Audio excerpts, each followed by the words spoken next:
Welcome. After the trailer, the screening will begin. I'd like to call on the president of Europa Cinéma, NICO Simon.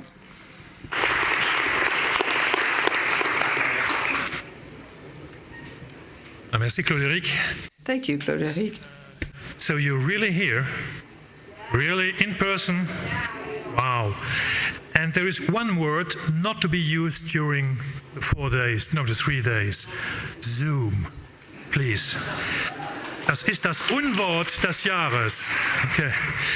So, a great and hearty welcome to all of you at Europa Cinema's 22nd Network Conference.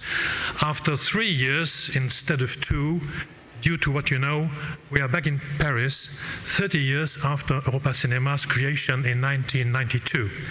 And this time with a record of around 600 participants and partners. So thanks for being here. But to start, allow me to particularly welcome some of our most valuable support providers and partners who give us the honor of their presence. Let's start with the European Commission. LUCIA RECALDE, Head of Unit Creative Europe Media, is here with us. Alessandra Lucchetti from the Directorate General for Culture.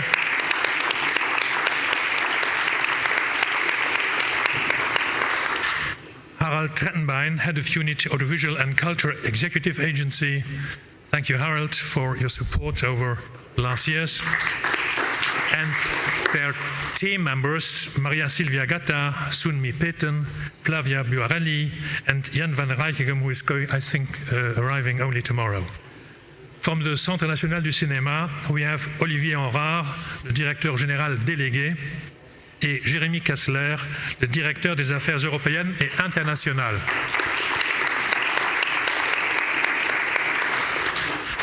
L'Image is represented by its Deputy Executive Director, Enrico Vanucci.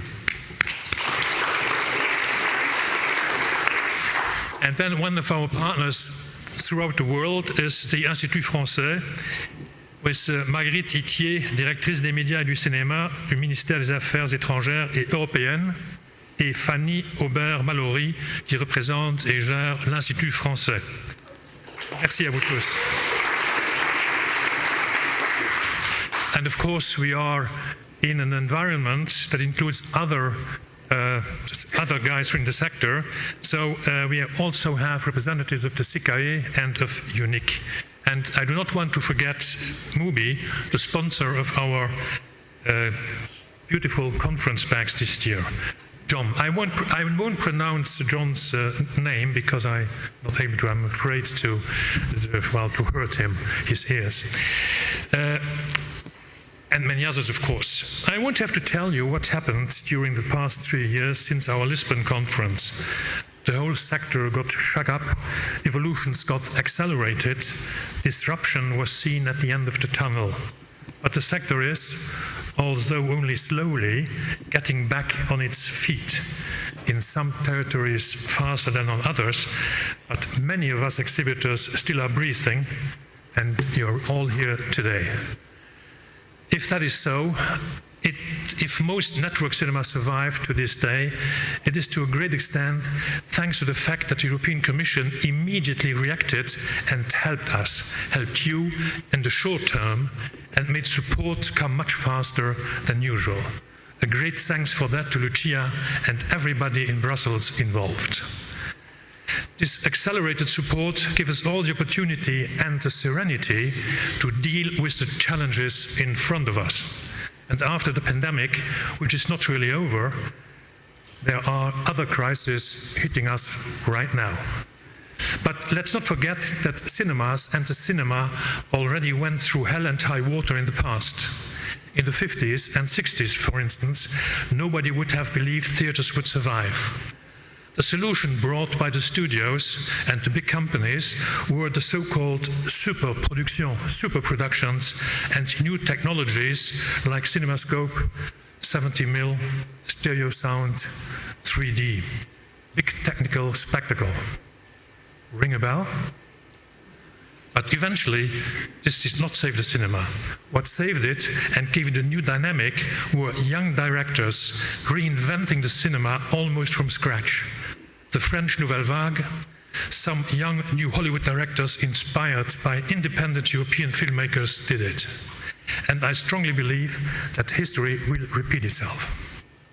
On the long term, it is not going to be a strategy of more money with less visitors or blockbusters and 4DX and large format productions in amusement park style theaters that will be the future of the cinema.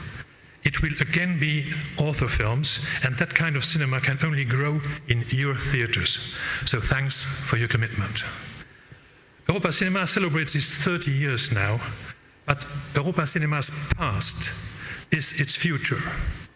With no future, the past will disappear anyway. So it is important that we prepare this future and adapt ourselves to new environments, to new developments, and to renew the association with those who will be part of this future. Over the last few years, we have been working on a more modern governance and a new strategy involving more of the network members into our discussions, workshops, and developments of new schemes. Renewal of diversity and representativity in the new board have been and will be our focus. To witness this evolution and briefly talk about what has been achieved during the last 2 years, I'll ask Metka Darish to join me at the desk. Metka is from Keynote Theatre in Slovenia, and she has been involved in our joint activities for already some time, and she joined our board of directors this year. Metka, please.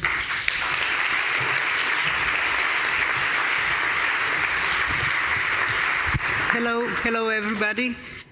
It's great to not see you. You're in the dark now, but I know you're there. So it's always great to celebrate anniversaries and achievements, but it's even greater when you know that it's a clear indication of the future that it's ahead of us.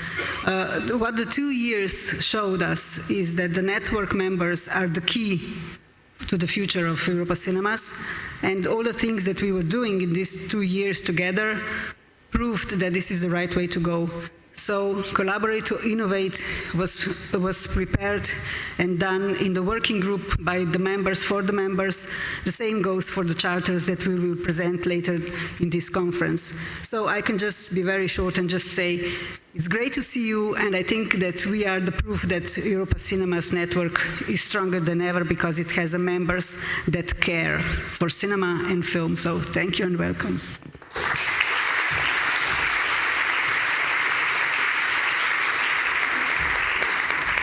Well, thank you, Metka. Just to underline one fact, this is your conference. It's about you. It's about what you are doing, what you have been doing, and what you want to do. The next 30 years are your Europa Cinema, yours. Lucia, would you please come? The desk is yours.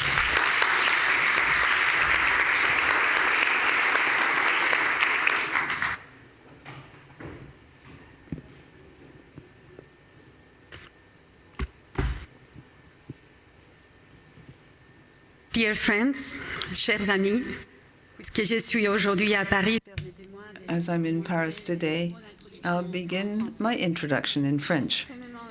I'm extremely happy to be here with you today.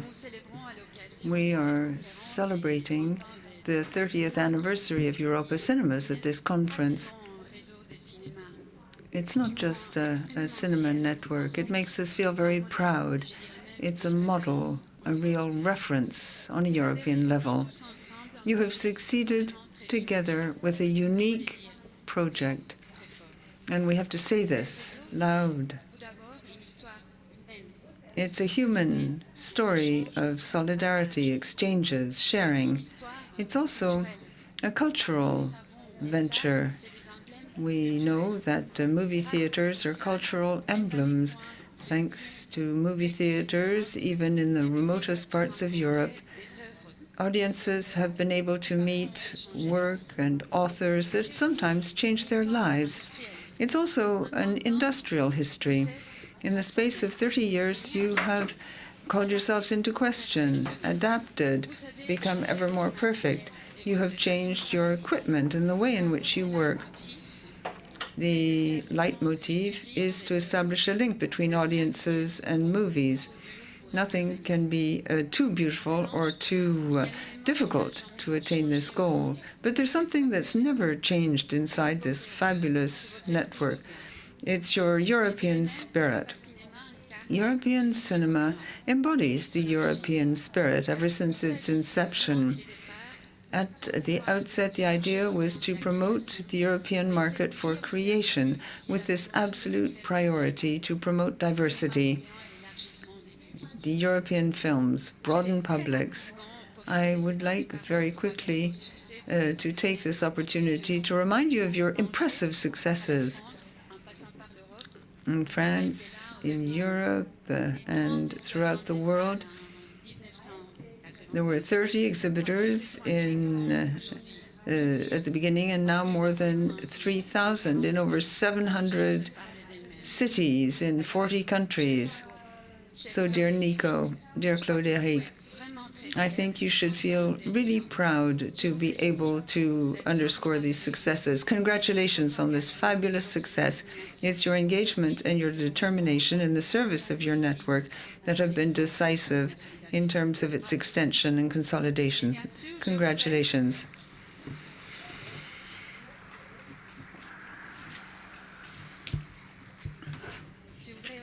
And I would also like very warmly to welcome Fatima with her indefatigable energy, which has enabled her to organize the event today. Congratulations, Fatima.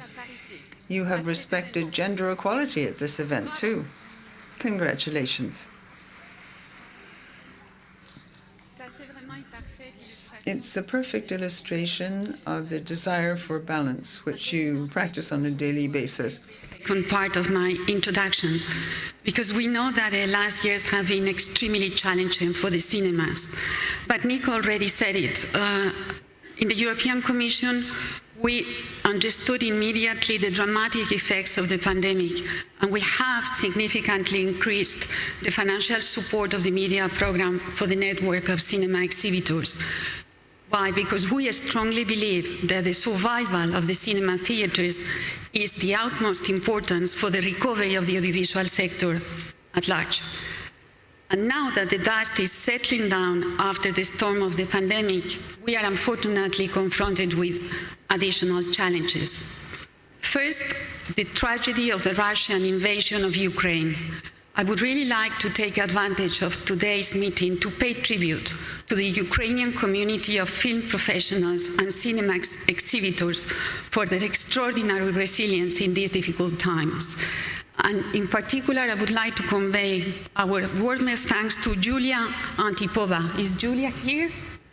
Julia, we have a very special message for you.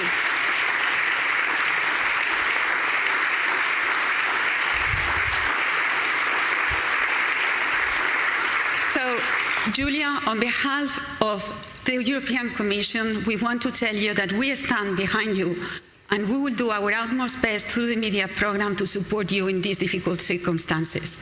We all stand with you.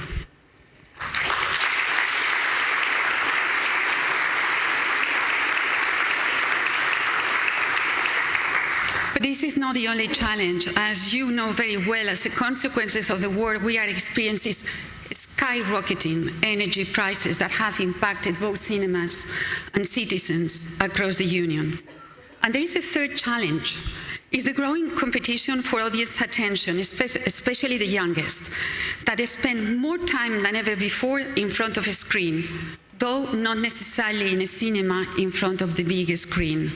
So some would even say that we are facing these days a perfect storm On the one hand, slow recovery of cinema attendance that is leading to a decrease in cinema revenues, and on the other, energy bills that are increasing the running cost of cinemas. So how to address those challenges for cinemas and for the whole audiovisual ecosystem? I'm sure these are the questions that will be dominating your exchanges today during this conference, and we really look forward to the feedback and results of your conversations. But we are very happy to see that Europa Cinema did not waste a good crisis. We are seeing more than ever before new experimentations, new models of collaboration, new distribution models emerging notably through Collaborate to Innovate, as you have mentioned, which is a super powerful initiative that has already brought about excellent results. So it has fostered collaboration and dialogue between different exhibitors that really embody the full diversity of European cinemas, working together, learning from each other. But it has also enhanced collaborations across the whole value chain with distributors, with festivals, and also with streaming services. So we also very much welcome the actions that you have taken to understand audience preferences and behavior through, in some cases, use of data analytics and exploring new ways of engagement through, for example, virtual reality. So let me conclude by wishing you again a very happy birthday. The good news is that you are still 30 years old, and this is very, very, very young. So I'm sure there is a very bright future that awaits the network. We are happy to celebrate with you.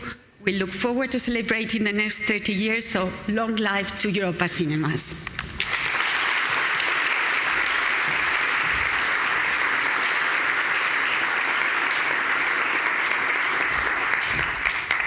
Thank you, Lucia. It's now my pleasure to call on Olivier Aura. Olivier, c'est vous.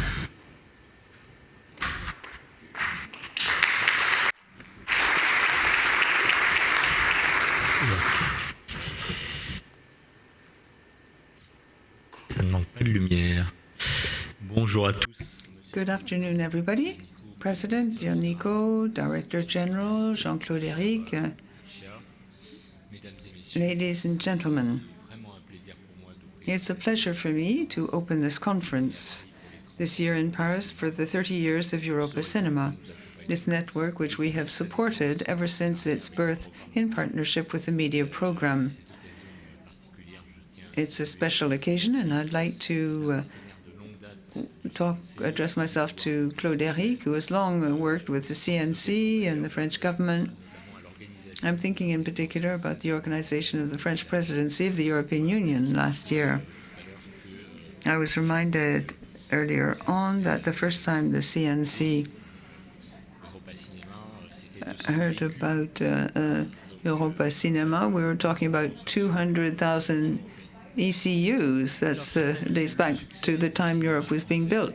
The success of the French and European cinema, ladies and gentlemen, is based on its diversity, and this diversity is supported by initiatives like those promoted by Europa Cinema and other associations like the CICAE, which tries to give spectators the possibility to discover the wealth and diversity of our cinemas, sharing a collective experience and living together.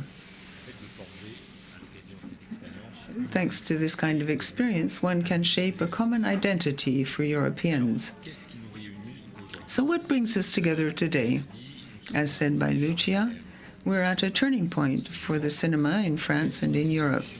What, therefore, are the solutions that we can try to sketch out to help you to weather as best as possible this complicated time, and also, in the longer term, to envisage the future with confidence? I see four main challenges for the cinema in Europe. First of all, obviously, it's necessary to build up admissions in terms of volume and also help young generations to start going to see films again, and not just films from outside Europe, as we all wish. Second goal, set up a regulation which guarantees diversity in addition to films, but also movie theaters. Third point, I think right away we have to help movie theaters to cope with the energy crisis, and in the longer term help movie theaters to rise to the challenge of the ecological transition. Further point, protect our movie theaters as strategic assets, strategic cultural assets in Europe. First point, very quickly, and build up admissions once again. In France, we have figures for the first 11 months of the year. We stand at minus 29% admissions compared with the average for preceding years before the pandemic. Our neighbors have experienced at least a similar drop, sometimes even a bigger one. I think just over 30% in Germany, over 40% in Spain, if I'm not mistaken, and nearly 50% in Italy. So we don't view this as a source of despair. If you stand back from the situation, you can see that the cinema has already gone through difficult times. In the case of France, exactly 30 years ago, between the end of the 80s and beginning of the 90s, we sold 100 million tickets a year. Now it's 200 million on average. So you exhibitors, have been able to double audiences between 1990 and 2020. So clearly, there is no linear evolution, an upward or a downward trend. Optimism should check pessimism. Obviously, the pandemic acted like a catalyst. It strengthened a certain number of trends. And then you have the crisis in Ukraine, the energy crisis, inflation. They have compounded the situation and the pre-existing weaknesses. Lockdowns speeded up the rise of platforms, the drop in attendance, whence the issue of financing films and supplying a good offer. The CNC at the last Cannes Festival did a very detailed qualitative analysis. We wanted to see why people weren't going to the movies, why fewer people are going than expected. In fact, we identified any number of causes. People were no longer used to going to the cinema. There was the problem of price. The offer in terms of quantity quality was lower. You have all these platforms now. So there are all sorts of causes, and hence there are all sorts of levers which governments and exhibitors can use.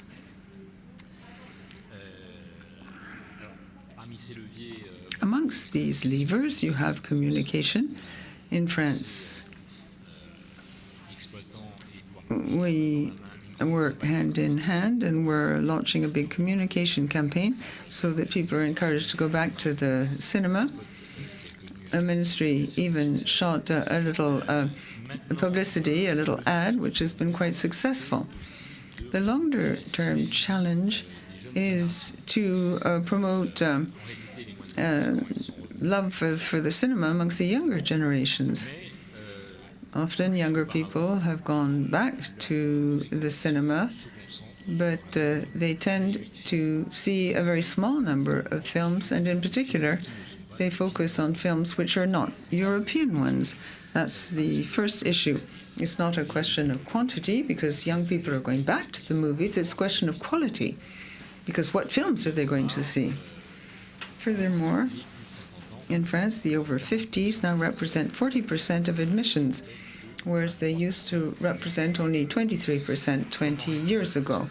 So how can one close this generational gap, which is growing wider? It's a true challenge, a qualitative challenge for the future of the cinema.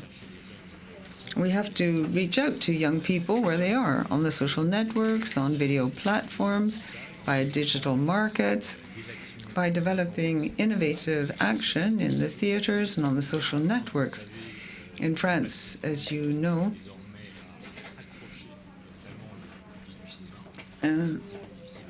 it was a bit difficult to start with, but we now have Basse Culture that focus first on books. Now it's become a real lever when it comes to encouraging people, younger people, to go to the cinemas. There are more than 1,400 cinemas in France that use it, and 2 million young people have used this tool. France, maybe Spain will follow, and other countries should perhaps draw inspiration from this experience. That's the first issue. Then we have the offer of films that has been identified clearly.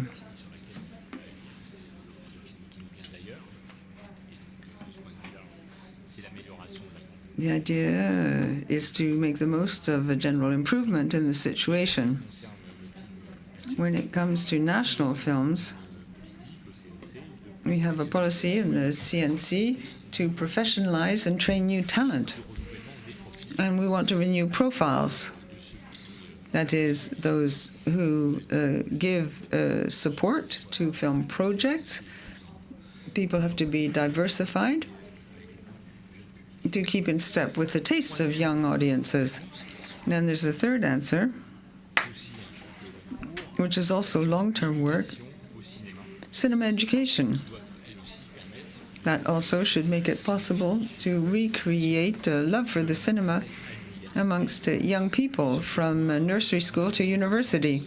And in France, at the CNC, we're trying to mobilize people in this regard. It's essential. We want to mobilize local governments, regions, communes, so they work together in this direction.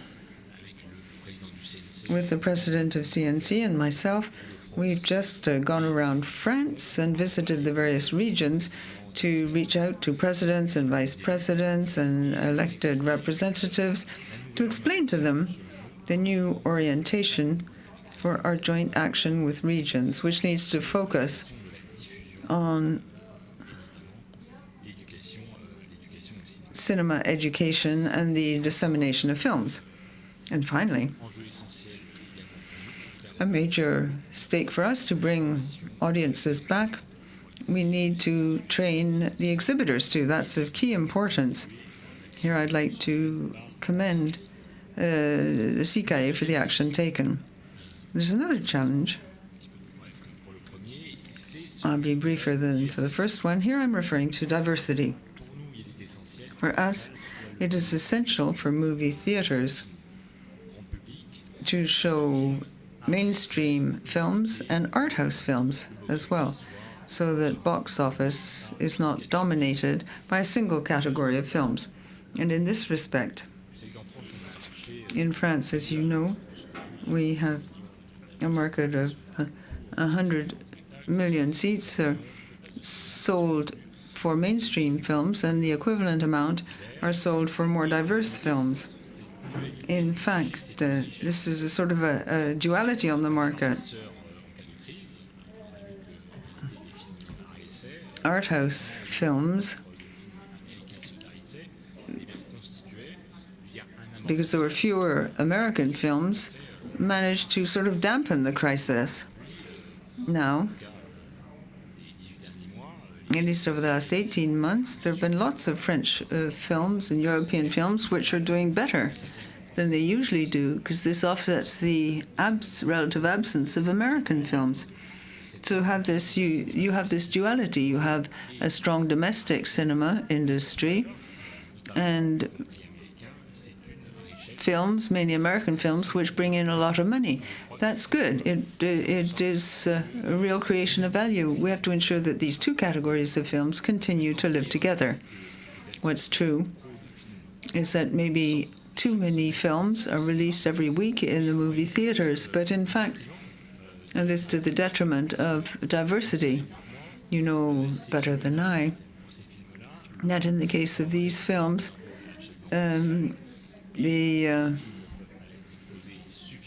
it's hearsay that spreads news about the films. If these films aren't screened at the right times, then this hearsay won't work well. And there'll be too many films being released which will harm diversity in the end, because films won't be sufficiently visible for hearsay to really work well. Now, to try and deal with this very essential matter, that is the visibility and diversity of films, the CNC has just asked the former president of the Competition Authority, Bruno Lasserre. He's been entrusted with a mission and results. Bruno Le Maire, Ministry for the Economy, and the Minister for Culture will get the results in March. The idea is to modernize the regulatory toolbox. I'm thinking about regulations pertaining to unlimited cards or passes, also regulations pertaining to dissemination by distributors, the goal being to ensure the diversity of the offering of films in movie theatres. And films have to be disseminated throughout the country and for all publics. Third challenge, as I said, energy and the environment. Movie theaters are worried. They're worried in France, and I'm sure they are too in other European countries, given the hikes in energy prices and those of electricity in particular.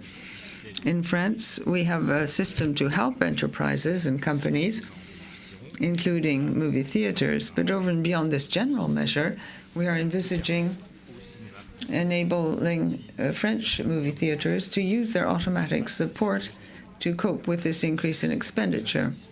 Normally, this support is for investment, and we're considering to a certain degree and temporarily making it possible to use this to pay for exceptional running costs.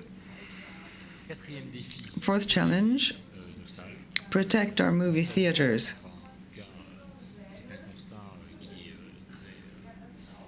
This is an important finding for us. There's a risk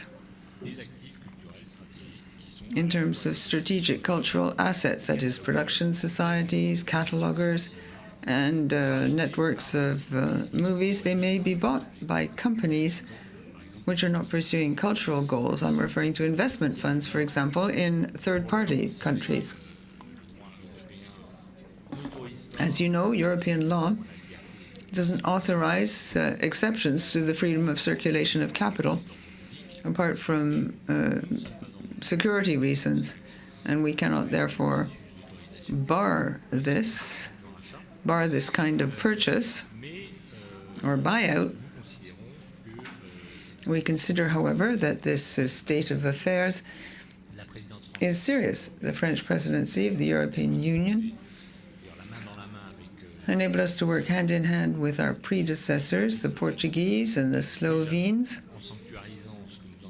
protecting what we mean by strategic cultural assets and the scope, that is, artwork, catalogs, production societies, video game companies, film shooting companies. And together with Mr. Breton and our partners, we started to work on European legislation in this area without banning an exception to freedom of circulation of capital, which third parties can benefit from in terms of strategic cultural assets. And this topic also comes under the scope of Bruno Lasserre. We took a first step in this direction, not for movie theaters, but for catalogs.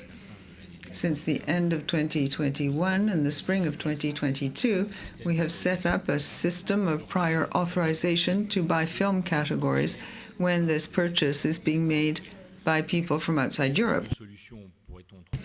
So we can find this kind of a solution perhaps for movie theaters too. This work needs to be done hand in hand with the representatives of French movie theaters, and we must tackle down and do this work. We need to work along the same lines as for catalogs. We should exchange our ideas with very open minds. In any event, when it comes to our goals, that is protecting the strategic cultural assets, we are very clear in what we want to do. Dear friends, I've taken up far too much of your time.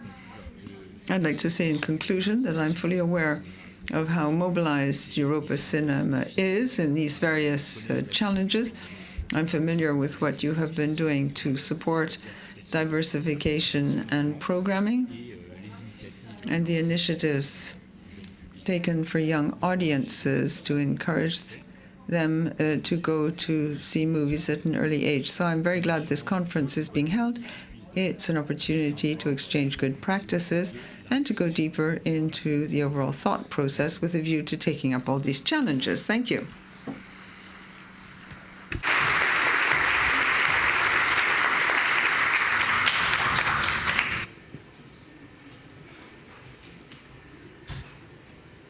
Okay, now we're coming to Claude-ERIC Poiroux, our General Manager of Europa Cinéma for the last 30 years.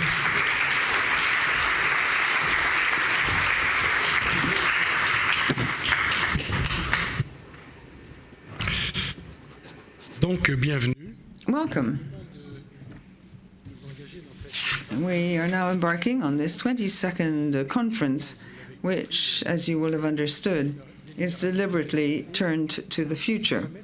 I'd like to highlight some of the results obtained over the last 30 years. This will be useful in our thought process. I'd like to start by referring to the 45 first cinemas who in 1992 were the pioneers of this network, which now comprises over 1,200 movie theaters. At the time, they were called pavilion theaters. They were located in 24 capitals or key cities in the European community, which at the time comprised only 12 countries. And here you have the list. Several of them have been changed, grown bigger, changed their name, or what they do. But in this first guidebook, we have these pictures of the exhibitors when they were very young, and some of them are present in the room, and they're still active in the network. I'm thinking in particular about the young NICO Simon, Georg Kloster, Kirsten Dalgard, Raymond Valravens, Claude Gerard, Marlies Kirchner, Pedro Borges, David Kruleri, Peggy Hers, Leonello Cherry, without overlooking Enrique González Macho, Jean-Marie Hermont, Nadine Moretti, and of course, François Duplat, who signed with me the first statutes of the association and who next Sunday will become a Knight of Arts and Letters at the Théâtre du Soleil, owned by his friend Ariane Mnuchkin. Congratulations, Françoise. Congratulations to all these pioneers.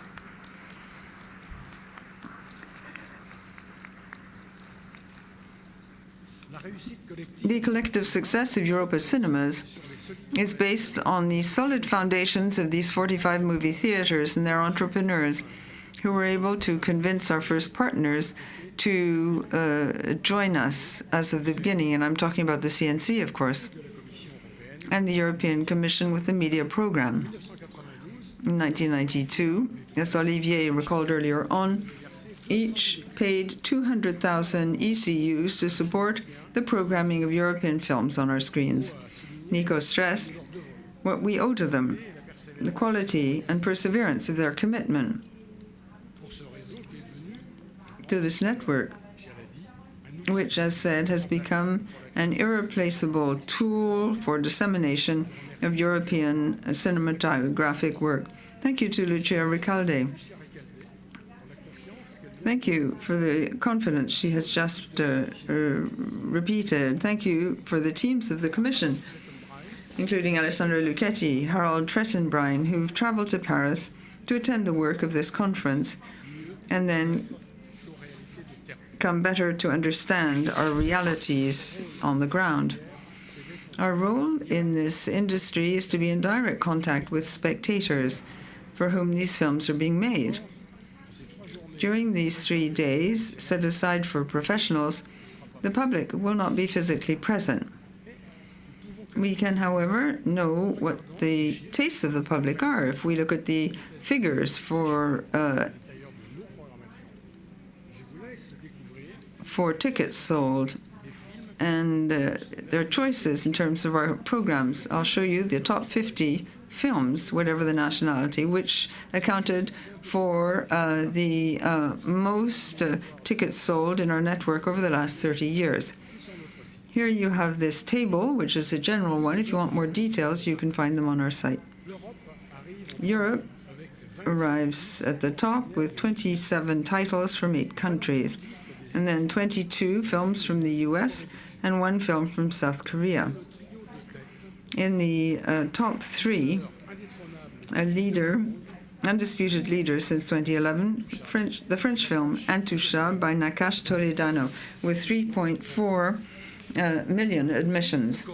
And then the Korean film Parasite by Bong Joon-ho with 3 million admissions, and the British film The King's Speech by Tom Hopper with 2.9 million admissions. The European champion, whatever the category, is Pedro Almodovar with 4 titles in the top 50 and 5.6 million admissions. And then 2 titles by HENRARD and Pablo Sorrentino, without forgetting Pawlikowski, Lantimos, Hazanavicius, Winterberg, joined soon, I hope, by Ruben Östlund. On the American side, on your screens, it's neither Marvel nor studio franchises, but mainly independent productions which arrive at the top of the table. Bohemian Rhapsody, Green Book, La La Land, Joker, The Grand Budapest Hotel, 3 Billboards, Nomadland, without forgetting Woody Allen, 3 titles, Iñárritu, 2 titles, or Quentin Tarantino. I also wanted to mention the number of screenings which you gave them. And if you calculate an average, you can see that European films really are in a favored position. With the top 50, you offer 4 screenings for an American film, but 6 for a European film. It's your programming efforts that really count, particularly when you note that an American film usually has more admissions per screening than a European film. The gap isn't that big, only 2 or 3%. That means that our movie theaters are as competitive for European films as for American films. These figures give us an idea of the preferences of our viewers, who account for the bulk of our economic balance. But I'd like to underscore the fact that these top 50 shouldn't be the tree that hides the forest. Indeed, depending on the year, this only represents 35 to 38% of our annual admissions. In other words, we focus much more on diversity rather than concentration on our screens. On average, a network movie theater programs over 15 European nationalities per year. And we ourselves, Europa Cinéma, we have counted 200 European films circulating within the network, with a minimum number of countries and where they are screened and admissions. Diversity also in terms of genres and formats, feature films, shorts, films for children, animated films, documentaries, without forgetting heritage films. These figures, however, show to what extent we depend on the quality of production in the market. It's useful to look also at the kind of offering, which is not just a time of post-pandemic, but it is also a period when you can see some weaknesses in art house cinema, which we defend with success. The signals sent out by the independent American cinema in the US, like in the rest of the world, are not all that engaging, and the results of Armageddon Time are insufficient, considering the media investment of James Gray since it was launched at the Cannes Festival. Same small disappointments in terms of certain absolute definite values, which are European. You're going to say, well, there's several successes over the last few months in terms of women filmmakers, so perhaps the up-and-coming generation is there, and you're no doubt right. An example this evening at the Balzac with the screening of Sainte-Mère by Alice Diop, selected by France in the race for the Oscars, and which just received 2 years ago the Louis Deluc Prize. We cannot but hope that streaming platforms and series won't vampirize our key cinema makers like Sorrentino, Scorsese, Raffan, Iñárritu, Cuarón, Mondosco, or Susan Bier. I hope they'll continue to be able to work within the economy of movie theaters. Thank you to the platforms, however, who in certain countries have managed, in fact, to opt for our screens in their windows, but it's not a satisfactory, lasting solution for our economy. Even if we depend on them, we don't have much power over the production sector. We need to combine our synergies with all the players in dissemination to reinforce the visibility of the most fragile films. I'm talking about the emerging European cinema, which is screened on our screens, and we account for almost all their admissions. They travel around our continent thanks to exporters, distributors, festival directors, and bold exhibitors. I'm thinking about films like Compartment 6, Honeyland, Song of the Sea, Lazzaro Felice, Transit, Oslo, Quo Vadis Aida. Thanks to our movie theaters, they were released. They were each released in about 20 countries. I'm also thinking about the 16 films we presented yesterday at the Entrepôt Cinema, which belongs to the network. They come from 11 European countries. If we want our audiences to remain curious about this cinema based on diversity, we must greatly increase our efforts, our promotional efforts, to ensure that these films are sufficiently visible and desirable to push spectators to leave home and go and see them on a big screen.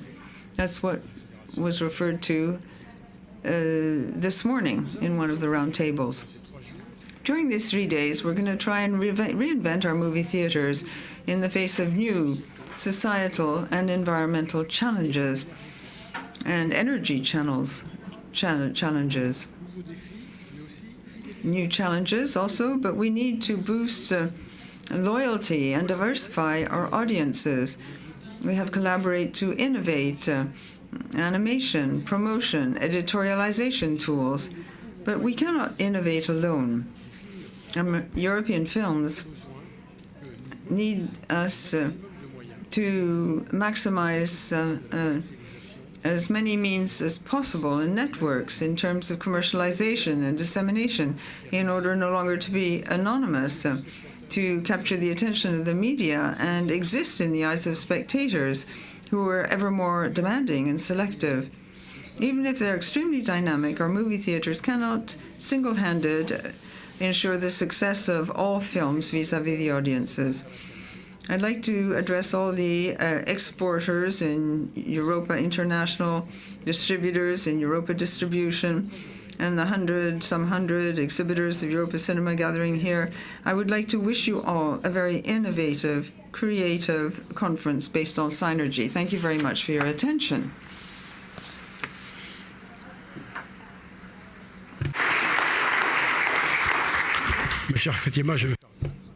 Dear Fatima, I'm afraid we have gone beyond our allotted time, but I'll now give the floor to Michael Gubbins. For many years now, he's been a faithful fan of Europa Cinema, and he's going to moderate for the next 2 days most of the debates. Michael, over to you. You can talk to us about Beyond Recovery, the challenge ahead.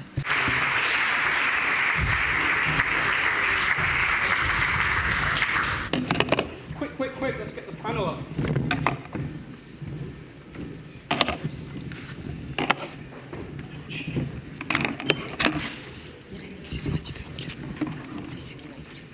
Testament. You're here.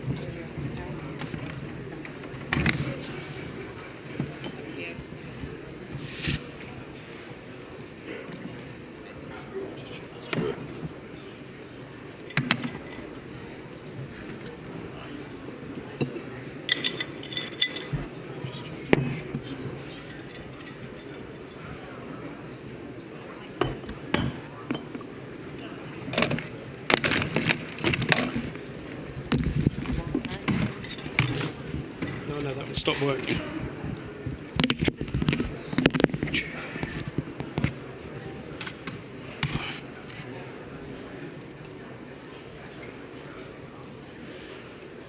It's not working now. Okay, ladies and gentlemen. Oh, I can hear you now. We're back. Can you believe that? I think that's a round of applause in itself. And I think just a very quick round of applause. I don't think you got quite enough of that. I don't think CLAUDE-ERIC's contribution, it's kind of standing ovation stuff. I think to have built this network in the way that he built it from the start of going back all those 30 years is a truly extraordinary experience and or achievement. And I think that deserves a huge round of applause, actually.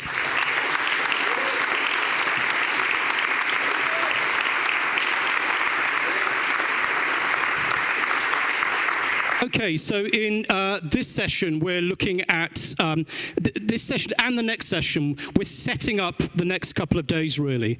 So one of the great privileges, and Lucia, I think quite rightly put it, one of the benefits even of the pandemic is we've had this opportunity to develop programs. And I think what we're going to hear in the next few days is those extraordinary people who are going to push the network for the next 30 years. It's not looking backwards.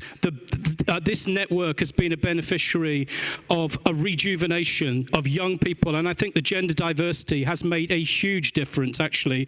And the programs we're going to hear about, like the charters and like Collaborate to Innovate, and all of the ideas that we're going to hear that will be about the fresh approaches, the rejuvenation, not just recovery, but rejuvenation and then renaissance, I hope.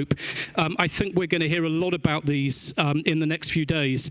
And I think what we're going to try and do in this session is to set out some of the context which we're going to be speaking about and which those younger voices are going to talk about. I mean, some of us are still so old, we remember when Germany had a good football team. It's we're going to go, sorry Germany, I couldn't resist it. But what we're looking at here is we're going to try and encapsulate what we think are the core issues which we're facing in the next few years and the realities of the present day recovery. We're going to hear about that in a second. Then we're going to bring in a panel who are going to give their specific perspectives. But before I introduce the rest of the panel, let me introduce you to Laurent CRETON, professor from the University of Sorbonne Nouvelle, and he is going to offer a broad perspective of what those core challenges are, not going way back, but the challenges for now and the challenge we're facing going forward. So, Laurent, do you want to step up?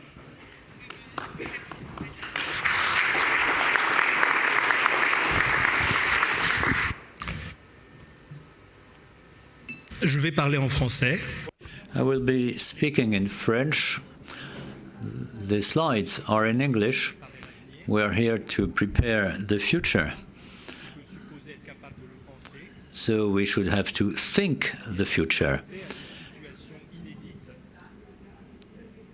and to face new situations that we could all sum up as situations of question marks.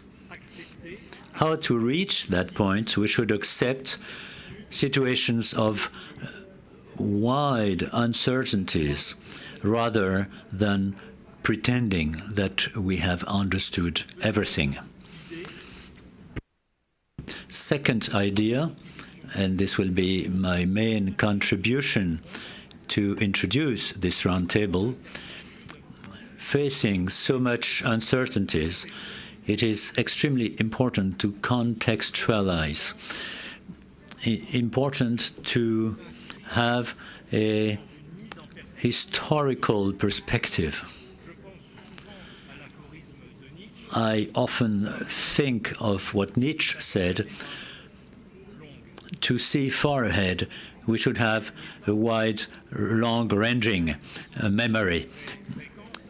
Today, a lot is being destroyed, letting suppose that what will come up will be completely new, which is wrong.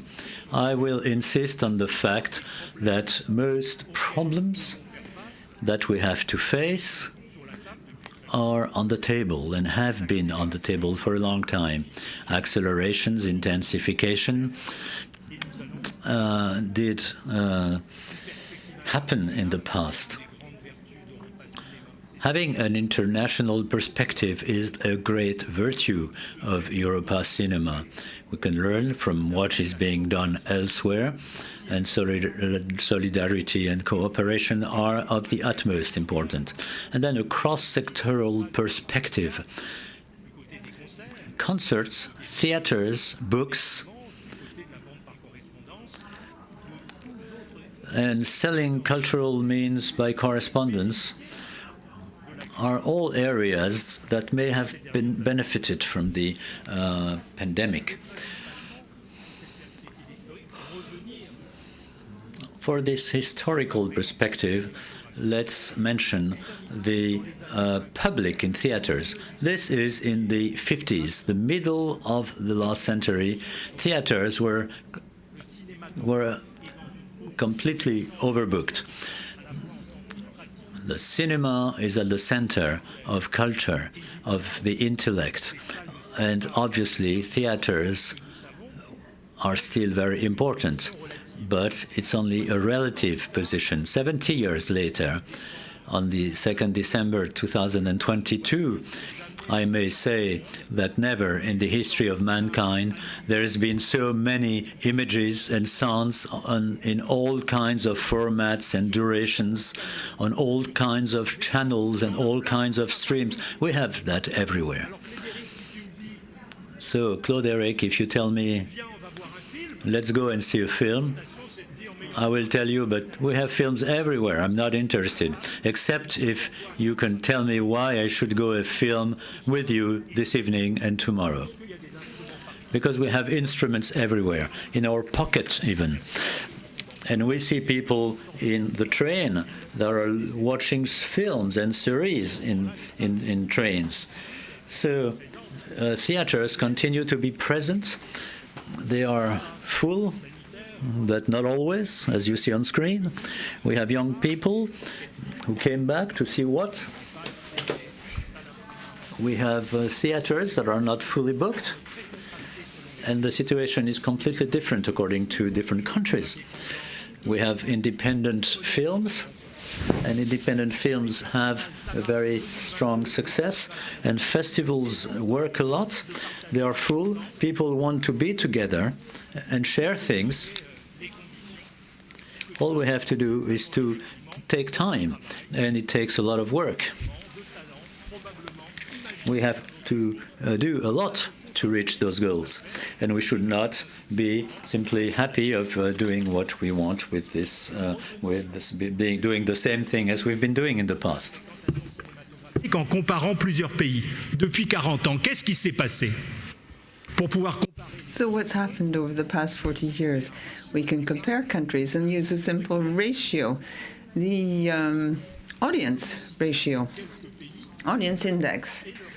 If you look at countries and the way they have evolved in terms of the audience index, the number of tickets sold compared with the general population, I'd like to start with Italy here. Above 4 in 1980. In the space of 10 years, just 10 years, the audience index in Italy was divided by half, and now it's under 2. Our German friends dropped earlier, but if you look at the situation, there's a similarity in the curves. Another country, France, You can note, like I, the drop in the 80s for these three countries. The figures went up in the 90s, and then situations were quite different and went up and down. The UK, you can see there's a low point for these three countries in 1992. Movements seem to follow similar patterns. As the UK, dear Michael, as of 1984, there was a very low point, a nadir, and then things go back up over the long term. Let's look at another country, Spain, in the south of Europe. It was at the top around 2000, and then audiences were divided by two in the space of 10 years. So that means that this is a cultural, social, artistic activity which is very solid, but very vulnerable at the same time, with differences from one country to another for reasons we can look at. But I won't go into them right away, of course. Let's go further. Let's go westward, the other side of the Atlantic. Here's the situation in the USA. First thing to note, in the 80s and 90s, they're between 4 and 5. In Europe, 1.8 or 1.9. So there's a structural difference in cinema-going practices on either side of the Atlantic. Now, if you look at the movements, you can see that the 80s are years when there was a drop. For all these countries, the 90s were years where there was a strong increase. And I can also note that since around 2000, in several countries, the situation has gotten worse. In the case of many analyses we're making now, we shouldn't overweight the question of the pandemic, because there was a crumbling in numbers well before the pandemic, and the challenges were already there. Now let's compare with other countries. Japan, 1 or just over 1. And I might mention another, a small emerging country with 1,400,000 inhabitants, China. Same audience as Italy and Germany.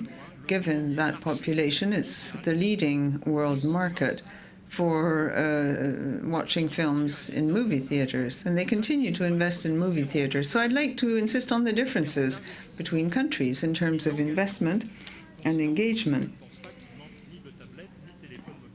And people lack neither mobile phones or tablets.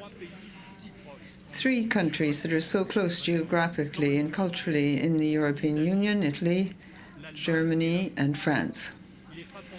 It's striking to note that the audience index goes from 1 to 2. That's the ratio. Another point, when it comes to the situation over the last few years, 2020 was a terrible year for everyone, minus 70%. There was a perfect coordination, and pathetic it was indeed. What about 2021? France, compared with before the pandemic, there was a 55% drop in audiences, UK 58%, Germany 65% drop, and Italy 75%. One can wonder about the resilience, therefore. Some countries in a less favorable situation were even more hard hit by the pandemic in terms of audiences. So what should we do now? I'll go back more in history, a date we all have in mind, 1895, the very beginning of the cinema, the first paying session. This applies to France, but all countries have experienced a similar situation. This curve really amazes me when I look at it. I always look at it with great fascination. At the center, you have top audiences. It's the middle of the 20th century. What happened in these key moments in the history of the film industry? First of all, you had 1916, 1918. These are years where people invest in movie theaters. People invest in developing films that will attract audiences, feature films. people build audiences for the cinema. There was a public for the theater, there was an audience for music halls, and you had to build up this audience for movies. And then look at this, from an economic and geopolitical stance. You have the crisis of the 30s, the Second World War. Audiences were multiplied by 2. And there was soundtracks in films. That entailed a lot of investment. Then the post-war years, there was an economic growth, an increase in purchasing power, and at the same time, a division, a drop of over 50% in the space of 10 years. The offering wasn't inappropriate, but there were adjustments to be made. And you can see that as of the 50s, and this is true still of today, you can see this increase in the offer of recreations, the consumer society and recreational activities of all sorts are being proposed. And then you have this nadir, 1992, 116,000 admissions. Now let's do a big flashback. We're in 1992. Look at these curves. Most reasonable professionals would say, well, the situation is really bad, and I can see the future, which is the end of movie theaters. But we showed that it was quite the contrary, in other words. Since 1992, cinema audiences have increased by 87%. Of course, this year, I'm not going to talk about uncertainties for the years to come, but I would like to mention that I don't see why we might not think of exceeding 200 million spectators. This leads me to conclude on a point. What is our treasure? What do we have? We built up the film industry at the beginning of the 20th century. It wasn't easy to achieve, and this film industry in 2022 is still here. It's still here on an international scale. Of course, the digital transition of movie theaters, we're still talking, took place, and we're still talking about the film industry. We have the arrival of the TV. That was a huge source of financing, but a strong competition at the same time.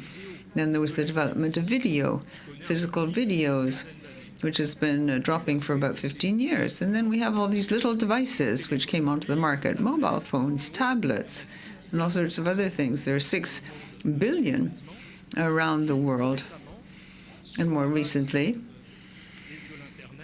with the internet, we have offers from big transnational streaming platforms with major capital resources.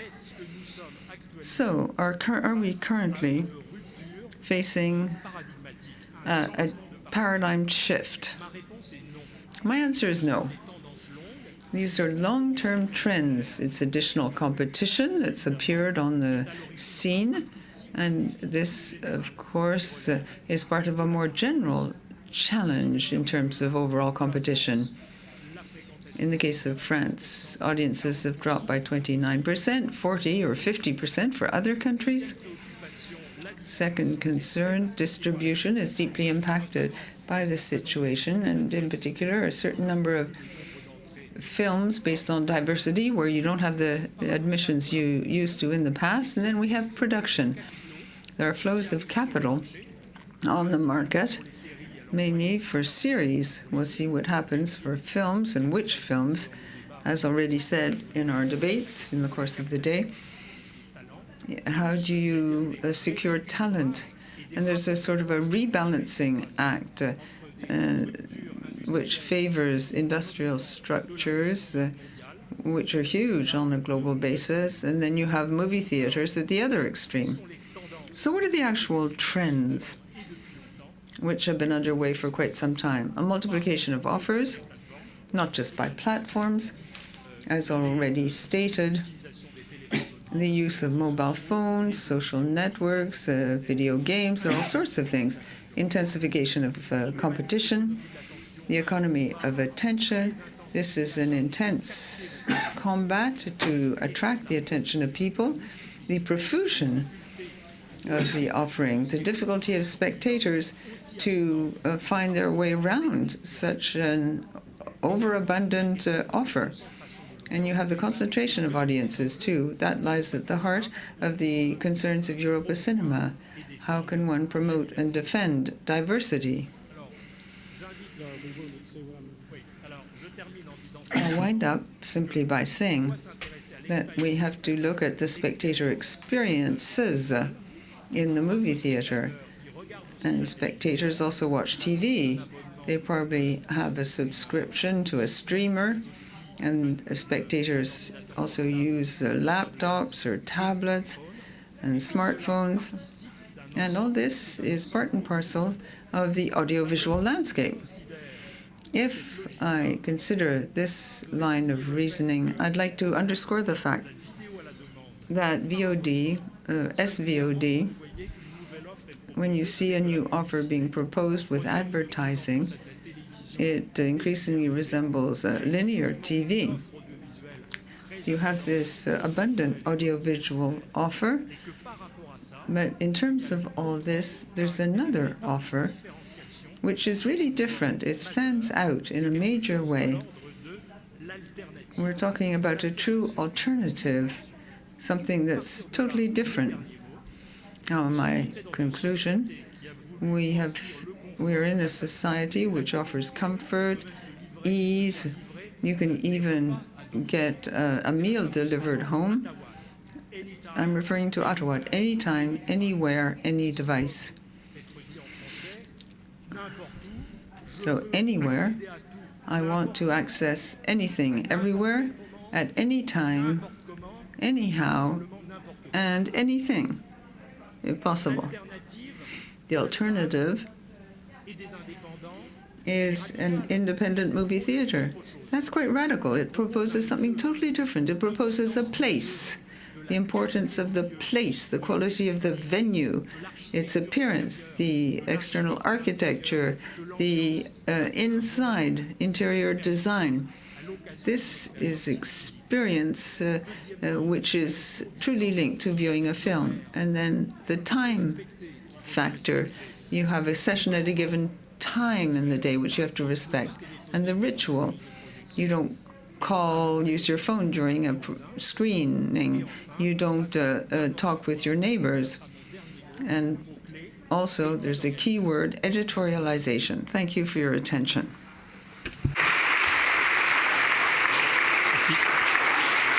Thank you. Thank you, Laurent. There was some works of art up there with with your lines. I was going to throw some oil at it and as a little protest, but I think what we're going to do is take some of those things. What you're talking about is look at it in the broader perspective, understand it in terms of the realities of consumption, rather than trying to do it year on year, which is our worst habit as cinemas, is to think everything's like football scores, year after year after year. Look at that broader perspective. So that's really appreciated. Let me bring in the panel to maybe put some flesh on the bones there. We have Christine BEAUCHEMIN-FLOT from Cinéma Select, but also a pretty well-known figure, an influential voice, I think, in not just in France, but actually internationally too. So we're looking forward to talking to you. We have Simone Gialdini, who's the CEO of the Italian exhibitors organization ANEC and the president of Cinétel. We have KATARZYNA ORYSIAK. There we go, ORYSIAK-MARRISON, who's the head of marketing and distribution at Gutek, a Polish serial innovator, I think, with interest in exhibition and in distribution, but also, I think, one which is has explored all kinds of different approaches, which we're going to be hearing about as we go on. We have JANNICK RAKUSA from Austria, who is the program manager of two cinemas in Vienna, which is Prop Kino and Shekanader, is that correct? But very interested in the way that you're developing a scheme which has been championed by Europa Cinemas, Cinéville, which has become very influential, but trying to put that into a local context. So let's start with Simone, if we can. So what we've heard from Laurent at the start is a good overview, a sense of where we're heading and where we've been. But on the ground, things are different, and you're looking at how these realities are playing out in Italy. I think it's useful to get an individual country and just give us a few pointers on the kind of developments we've been talking about within your context. Sì, grazie Michael, grazie a tutti. La situazione dell'Italia è stata detta anche questa mattina. Thank you.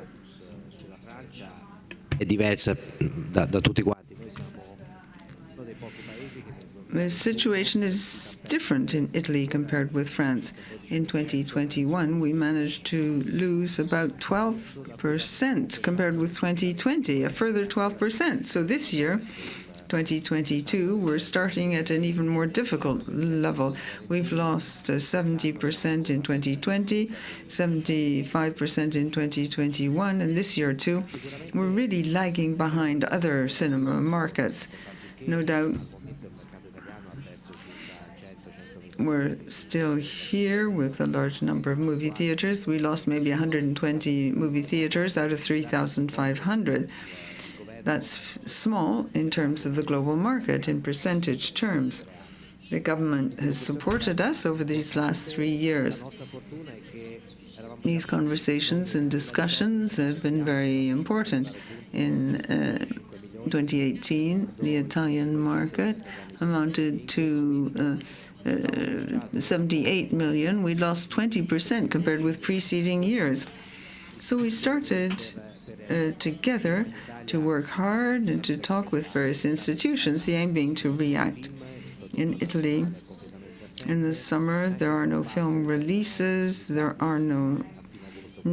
no national production, and blockbusters begin at the end of August. So for the 2 summer months, they hardly exist, contrary to what happens in other markets. On our market, things weren't going well. In 2018, we started to talk with the various institutions, and in the summer of 2019, it was an important time. Then we had the pandemic in 2020. So April 2019 to February 2020, there was actually a continual growth. Over 100 million admissions on the Italian market. Then we had the pandemic and various other events which had a huge impact on the cinema. Major support was provided in Italy. There were emergency cases granted. And also the idea was to take up all the challenges we've been talking about. As Laurent said this morning, we can't just look at the short term. We have to have a broader vision of things. So since the end of 2021 and last year, we have structured our relations with the government better and other institutions and the regions as well. We've looked at a certain number of critical issues for the cinema in Italy. We had this mirage of a market of 200 million, like in France. We decided to focus on this target. We always have, in fact. In France, there's a well-structured cinema festival. The domestic market is a very big one for the cinema. Of course, you can't just look at only one aspect of things. You have to look at the quality of the movie theaters, the quality of the products, programming, summer releases.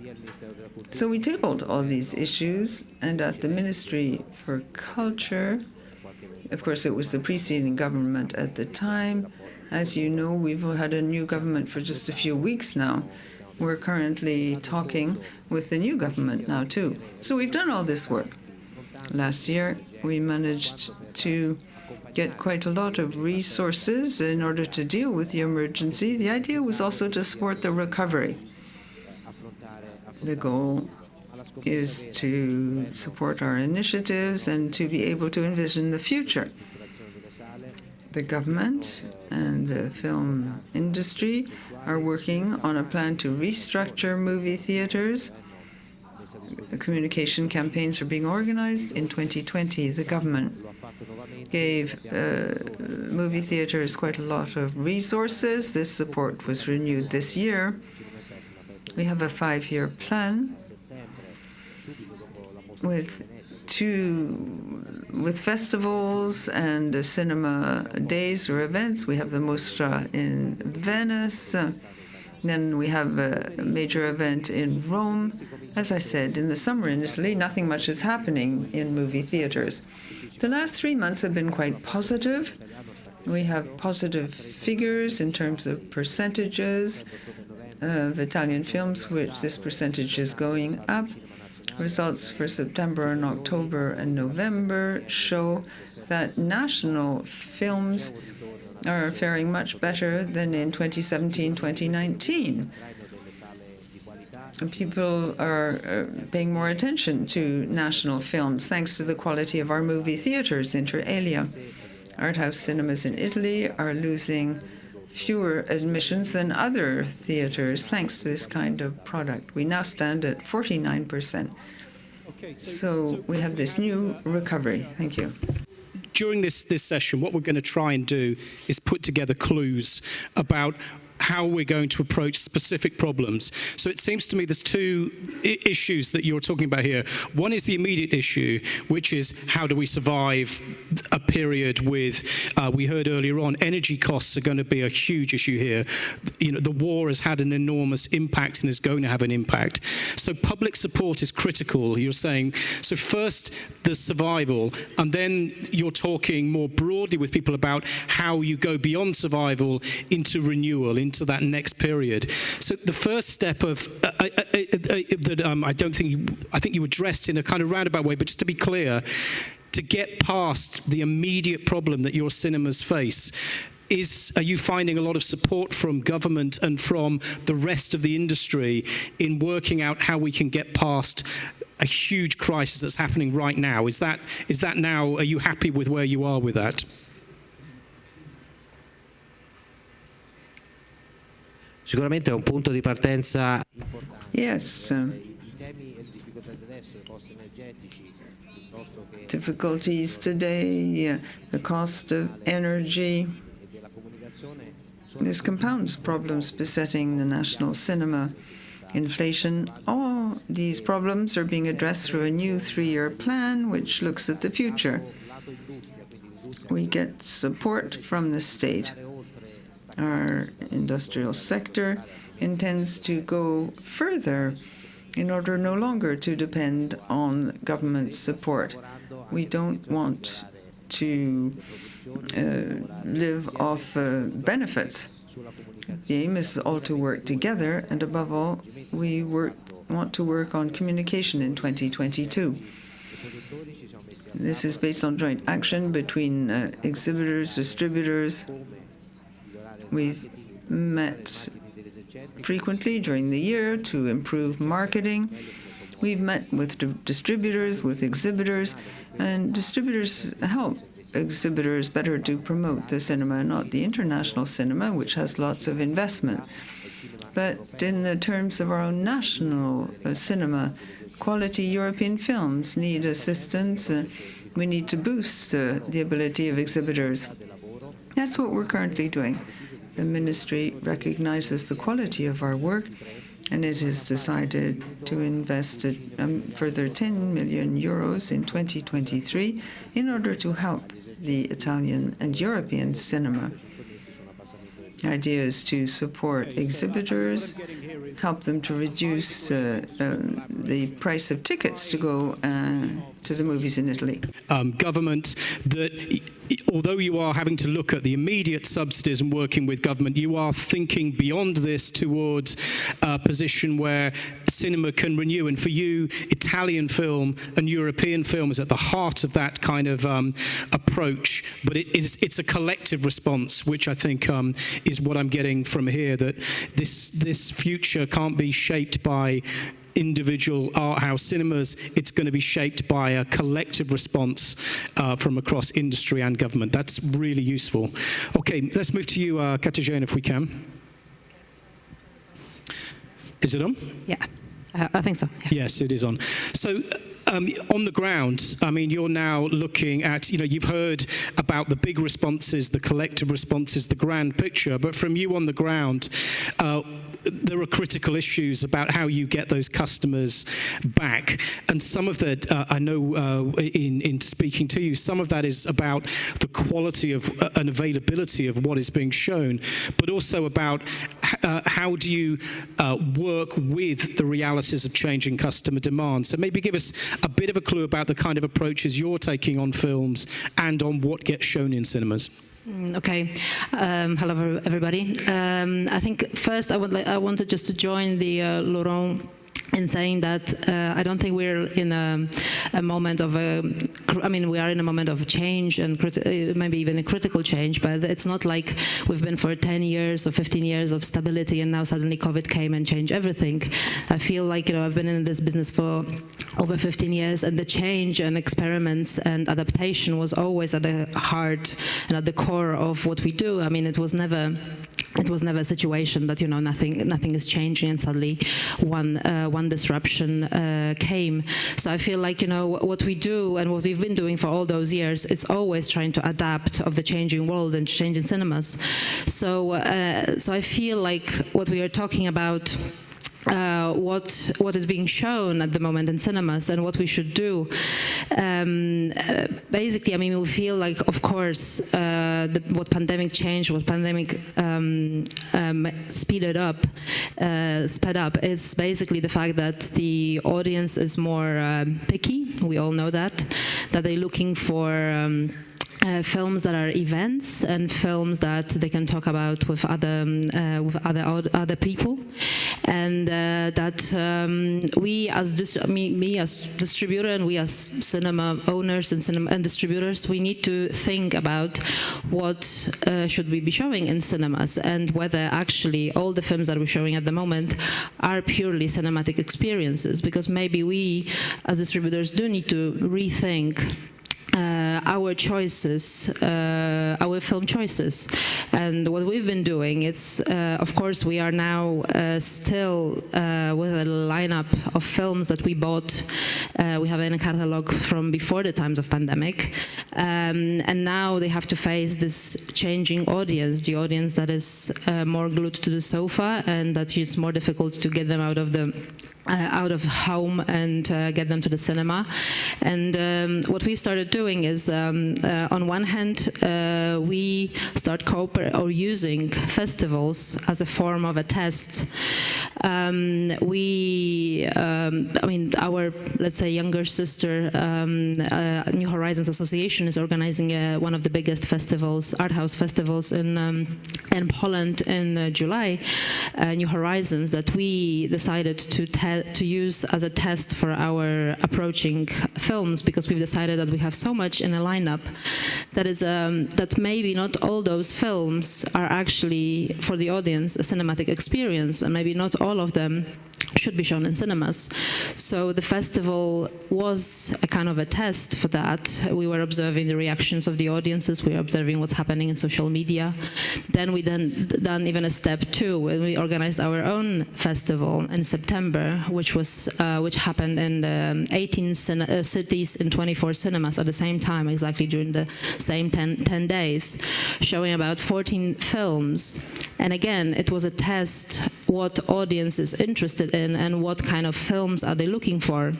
And as a result of that, we actually decided that maybe some of the films can have a very narrow release, or maybe even they could go straight to VOD, although we, as a distributor, we always in favor of cinema and would like all our films to be in cinemas.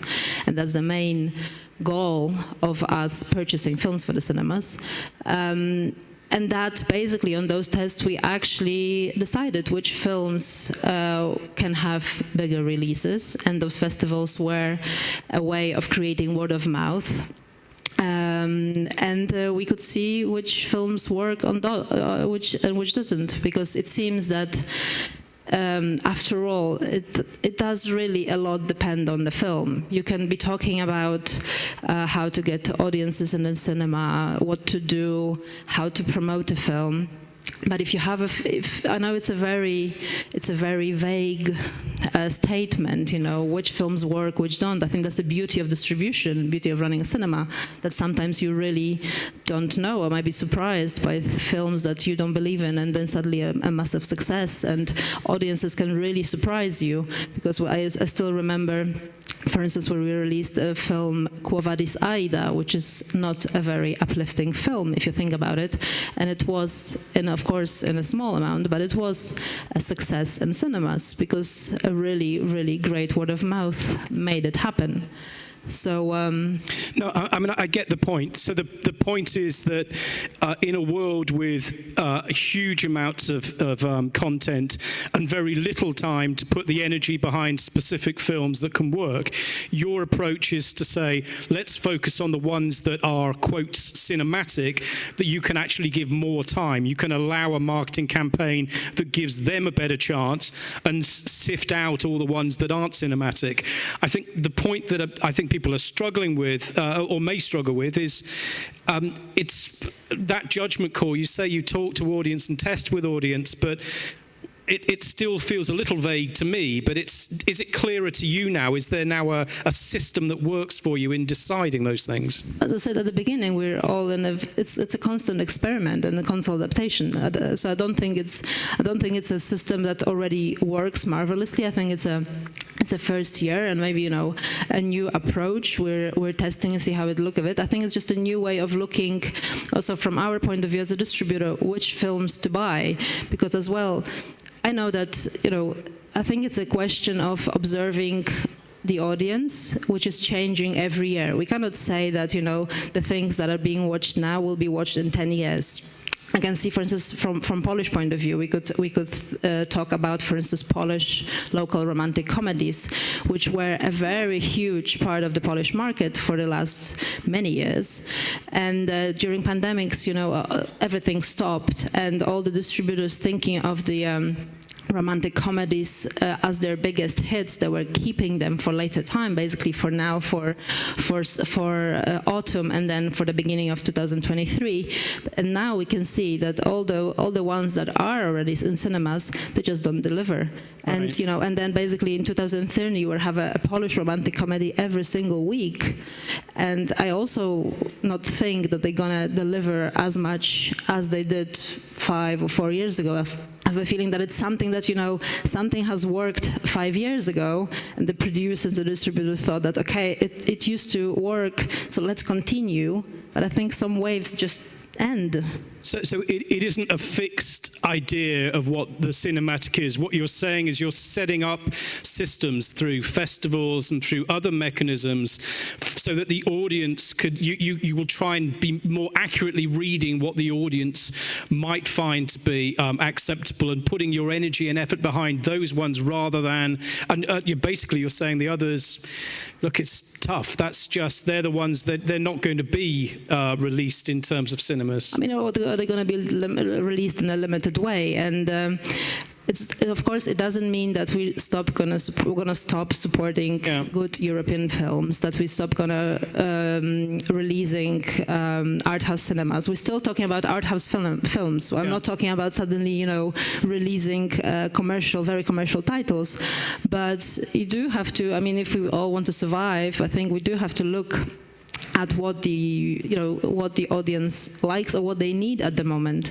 And of course, it's not like I'm gonna now force everybody to produce only uplifting, positive films, but there is somehow, you know, the need in the audience, at least at the moment. Maybe it will change, you know, in a year or two. The war gonna end eventually, hopefully, and people gonna be open more for something, you know, more challenging. But at the moment, everybody seems to be looking for hope, so and something positive. So we're trying to give that to them. What I'm getting that's really important as a point to take on, and we'll bring Christine in, is that hope and what the audience wants is not about lowest common denominator, and it's not about putting some bloody flying superpowers thing in along with all the others. It's about finding things that resonate. It seems like a labour which is going to go on as a long-term strategy. And presumably you're testing and adapting and changing it all of the time. So yeah, okay, Christine, let me bring you in. So, I mean, as someone at the other side of that, you know, you're looking at working with distributors and you're looking at adapting yourself. Just give me a sense of what your reaction is to what you've heard so far, and perhaps give us an idea of your strategic approach that's may be different or maybe uses some of those same ideas. Well, obviously, I am hopeful, and I intend to remain hopeful. Perhaps just to follow on and broaden what was said, given our situation, it's very important to stick together and to share our thoughts. Also, possible proposals and solutions that we can find in this context. I'll make a bit of an aside before I refer to the experience of the movie theater. I'm also co-president of SCAL, which represents independent art house cinemas. And what we try to do through this sort of union, we have launched training programs too. That is a need which was quite clear given the times we've gone through. The idea also is to give thought not in every which direction, but we want to give thought to what we need to do with data. That's an indispensable tool today. Together, we can innovate and collaborate using data for the sake of movie theaters and the movies we're trying to defend.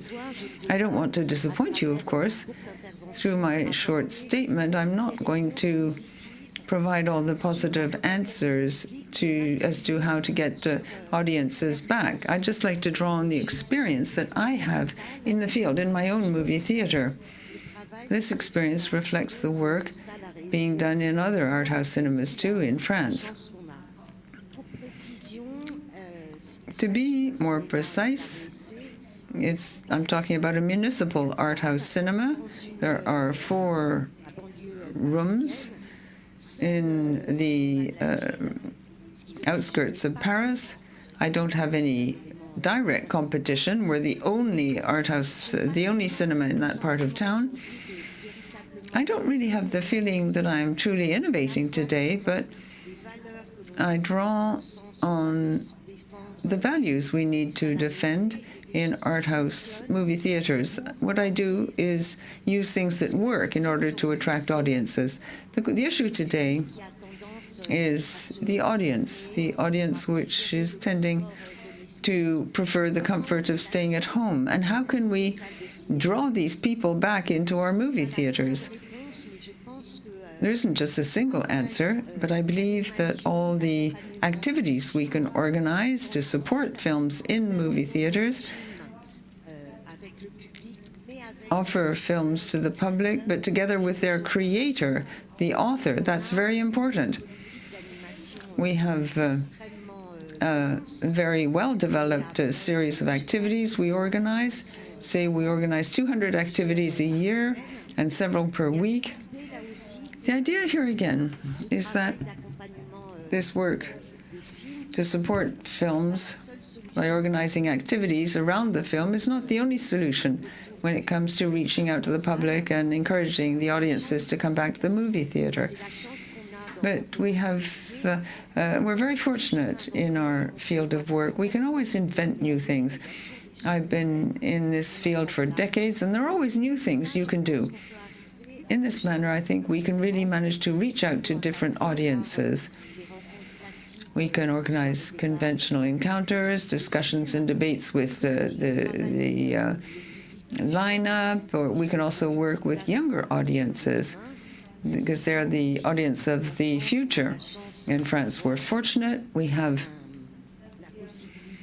the possibility to make the most of this major cinema education policy.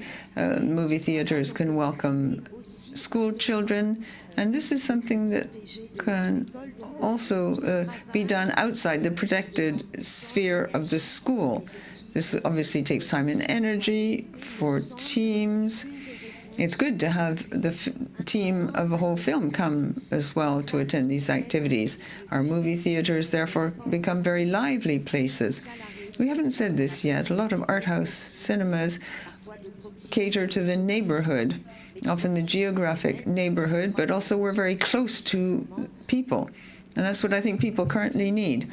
We offer the public a place where you can talk together, share.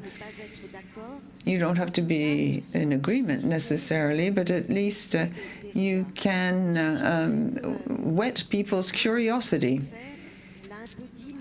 As we said to a degree, but I wanted to insist on this point, it's important today to defend the image of our movie theaters, to be proud. We must defend our choices and our editorial lines.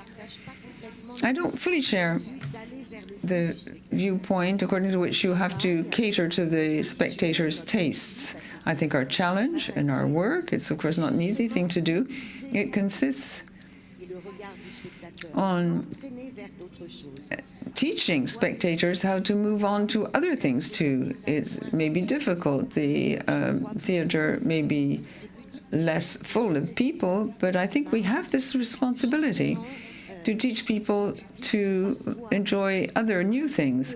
Sometimes our audiences tend to forget the movie theater in France. We're in a privileged position, of course, but we need to show people that in our movie theaters all sorts of different things are happening. This as well can create new wishes to discover new things.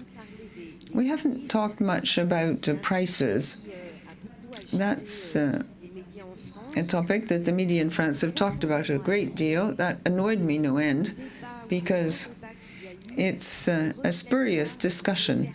It doesn't reflect the diversity of cinemas in France and the diversity of the movie theaters meeting here today, that is art house theaters. The average price in France is €7. In my movie theater, which is a municipal one, where we get financial support, which is quite considerable, the maximum price of a ticket is €8 in my movie theater.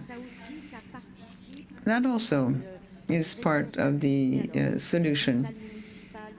If you're a municipal movie theater, you need to defend a given price policy. We have to make our movie theaters very lively in different places. That entails engagement, commitment, ambition, and various policies, cultural policies, educational policies, pricing policies, communication.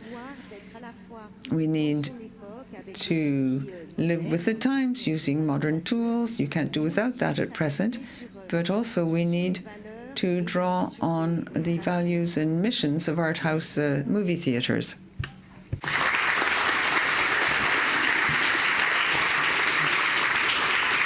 No, that was a good long statement, and I think I didn't want to interrupt. Actually, you were touching on a lot of points here, but some things that leapt out to me are that values are critical. There is something which goes beyond. There's a responsibility for us to introduce things, film, to people who don't know they want that. And when you think about why you love cinema, it's quite often the film that you fell in love with was the one that you would never have necessarily gone to see. So I don't think that contradicts what KATARZYNA is saying, but I think it's maybe a clearer statement of approach. I add just something.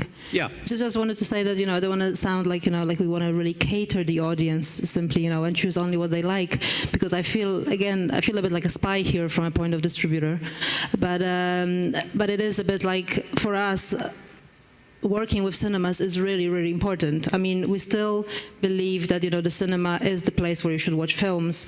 It's a cultural center. It's a basically very, very important part of the local society. So for us, you know, cooperation with cinemas is the key. We want our films to be there. It's just, you know, one of the elements that we're kind of observing how to survive these difficult times. And of course, I agree that, you know, it should be diversified. It should have a lot of films. We just you know, look from slightly different. I would like look from two different points of view, but at the same time, I look at a distributor, and also we own a cinema. And I know that, you know, the diversity and the fact that you can go to your favorite cinema and watch something that you didn't expect to see or you didn't plan to see, it's still really, really important. Yeah, I think that we're touching on some really big points, and the thing I'm getting from all of you is this is something that's always in play. It's always in motion. It's not something that's resolved. It's something we're going to have to work on every day. The question is how you do this in ways which are economically viable. It seems to me there is a competing vision, which I think you can see in lots of places, between giving the customer what they want, which means the things which you know they want, or there is the responsibility you're talking about, which is how do I educate in ways which doesn't feel like a lesson. It feels like something where I trust you. I want, this is my cinema. It belongs to me. The values you're talking about of place and the values of great art and culture is that you're going to find ways to encourage them to come in. You're not going to adapt what you do or change it to something where you're just putting on things that you know are easy. Easy isn't necessarily a simple way to build your audiences in the long term, and I suspect the experience of a lot of art house cinemas right now will be, we put on lots of Marvel films to make some money, and then we found we'd lost the core, the meaning, the value of what it is we're doing. But I don't think you two are necessarily differing here. I think it's what you're saying is, in order to make the most of films, actually build a proper promotional campaign, you need time. You need to be able to do this so that you're not just throwing everything against the wall and hoping something will stick. You are really putting a lot of energy behind the things that perhaps do meet Christine's values too. Of course, and you know, I think we're all facing the situation now as well, that, you know, films are many times for a very short time in cinemas, and that's a problem of every distributor, how to make cinemas keep your title for a longer time. And that's why, you know, we have the privilege of having our own cinema, which allows us, of course, to screen our films for way more time. And we can see that it's still, even, you know, after half a year, sometimes there's audience for those films, even if they're already on demand. You know, there's still people who want to experience a communal watching of films. So for instance, you know, what we tend to do, and we see that there are particular films that need that, it's to create this word of mouth and create a kind of you know, a sensation of, you know, a snowballing. I mean, I don't know if I'm explaining it well. Basically, you know, you need to, before you release a film, you need to show it to a large number of people that then can talk to other people and say, listen, this film is amazing, because usually, you know, film is in the cinemas for a week, then, you know, a friend of you is going to tell you, like, I've seen this amazing film, but I can't see it anywhere because, you know, the promotion didn't reach me, it's too late, the film is gone. Of course, and what we're trying to do is find a way now in the environment we're in to duplicate what used to happen, which is an exhibitor would have a film for weeks and weeks and weeks, and people would learn to, you know, they would have the opportunity. Word of mouth would work that way. It's harder now.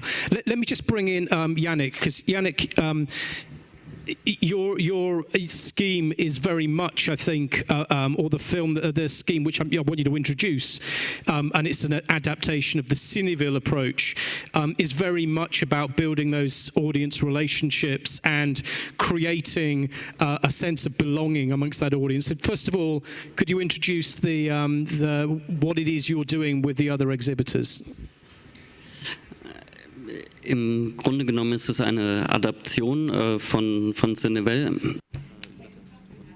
It's a sort of an adaptation of Cinéville, but for Austria this year. There were 18 art house cinema exhibitors under the leadership of Stadtkino Vienna, and we created an SARL, a little company, which enabled us to have new tools to attract audiences. Now, we hope that, well, we'll see what really happens. We're very curious to see what results will be obtained. Cinéville is a non-stop cinema, and it illustrates what we were saying earlier on. What we want to do is to create a new kind of film-going experience for spectators. Spectators can go and see as many screenings as they like in various movie theaters which are part of the network. Obviously, we want to support art house films and also national films. We therefore hope that people in this way will dare to go and see other films because they have this subscription, so to speak, and they can go to see as many films as they like. We hope, therefore, that they will be able to take more risks. Sometimes a person would say, well, pay 10 euros to see that film. I'm not sure. I don't know what the film is. Maybe I won't go. But in this case, the person's going to say, well, I've already paid my subscription, so I can go and see the film. And we hope, therefore, that this will open up new possibilities. We'll start with this project at the end of February. We're currently finalizing the marketing side. Here you can see what this is going to look like. This is our ad, so to speak. It's a sort of a Cinéville experience. We're trying to address the very young audiences. At the same time, what's very pleasant is that each movie theater can keep its own personality, remain the way it is. The various movie theaters that belong to this group are not going to lose their identity in any way. What's really nice is to work in this group with lots of art house cinemas. Cinéville has given us a lot of experience. We've learned a great deal from it. This is quite an adventure, but we already have quite a lot of certainties. Worth just explaining in really simple terms. It's a subscription approach where you take a subscription. It allows you to see lots of different films, which theoretically answer some of the problems we've got here, which is if you've already paid, you may decide to go and watch a film just because. Why not? You've already paid the money. It maybe encourages people to choose more diverse films. It's just explain exactly how you're going to do it in Austria in simple terms. So you're going to have a subscription, yeah, come on. Das ist genauso, ja. Yes, that's exactly right. It will be possible to take out a subscription. Spectators pay 22 euros a month, and for that price, they can go and see as many films as they like in all the movie theaters which are part of the project. We have 18 cinemas that currently work with us. A student studying in Vienna who goes home on the weekend to see his or her family elsewhere in Austria knows that he or she can go and see a film because the price has already been paid. These are 8-month subscriptions for young people under the age of 26. For those under the age of 26, this subscription lasts for 4 months because in Austria, well, for us, young audiences are extremely important, so we don't want the prices to be too high. We don't want the threshold to be too high for young people to buy this subscription. We haven't advertised this offer all that much because we're reaching the last stage in preparation. Anfang Februar beginnen und Ende Februar wird das Ganze starten. Wir haben jetzt nur gerade mal einmal... Yes, the project will truly start at the end of February. We have started to publish an interview in a newspaper, a big daily newspaper in Austria. We've received quite a lot of feedback. Sometimes people are negative, but people were very keen to know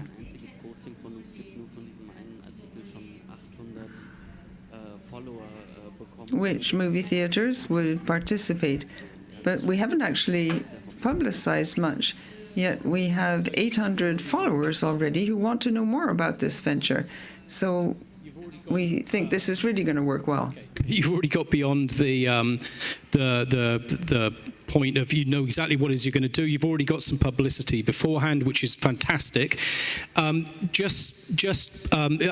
It's February that you're actually launching. The distributors, what's the reaction of distributors to these things? Because as we've been talking about all along, and I thought Simone put it very well, the relationship between the distributor and the exhibitor seems to me absolutely critical for any of these kind of approaches.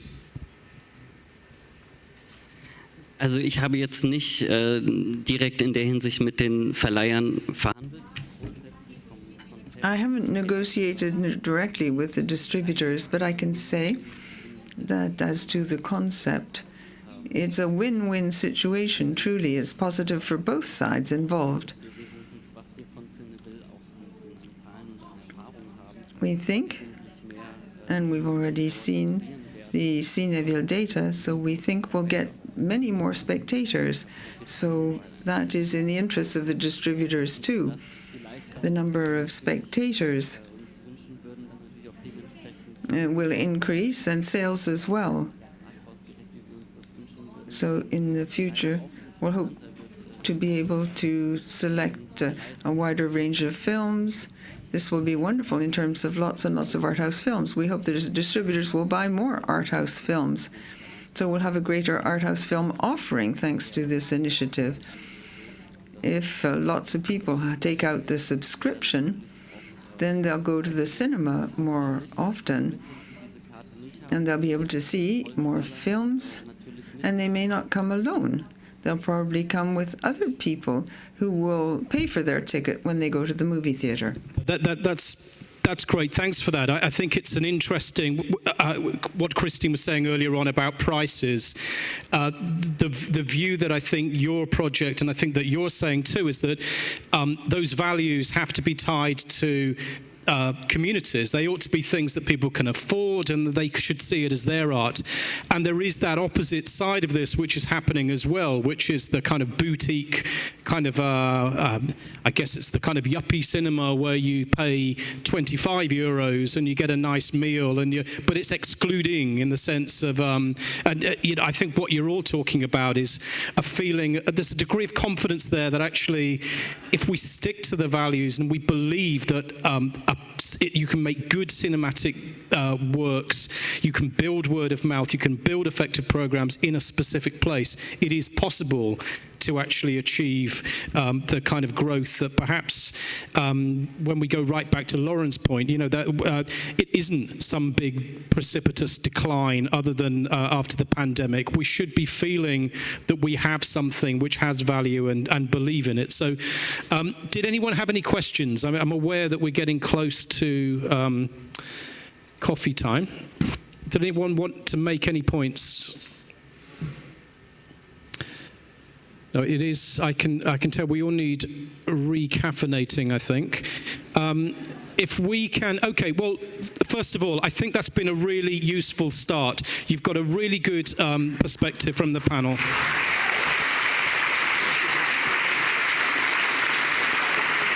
Okay, we've gained back some time, and I should say hello to the people in streaming world, to the metaverse. If we can give them a cheer just to let them know that it really is happening.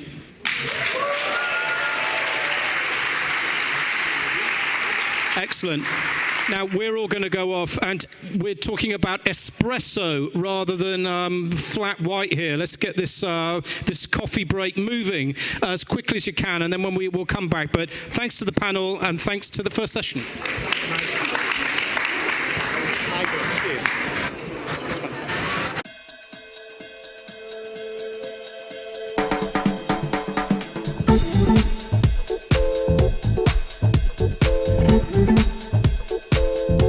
Thank you.